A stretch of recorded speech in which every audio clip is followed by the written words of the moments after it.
the question is like there's an old issue, right, which is talking about Scientology as an advertiser and whether you should take money from them is different than analyzing whether branded content is a good idea or how you should do branded content. I mean, there's a lot of media organizations that have to say, well, should we take cigarette ads, and have to make decisions about that, or whatever it is, like should we take, ads from, a company that we don't agree with their policy or whatever. And the church-state separation generally has meant that people will write op-eds that might condemn a company, but they still are taking advertising from the company, and there's a separation between the two. And people understand the differences, and I think that continues to be important. Right. And I think that but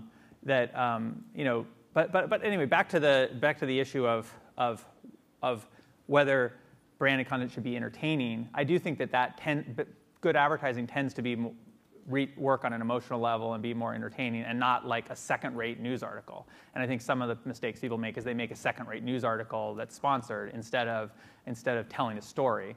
And I think that when you look, we don't think of advertising being native to BuzzFeed. We think of advertising for the social stream, for Facebook, for Twitter, for BuzzFeed, for StumbleUpon.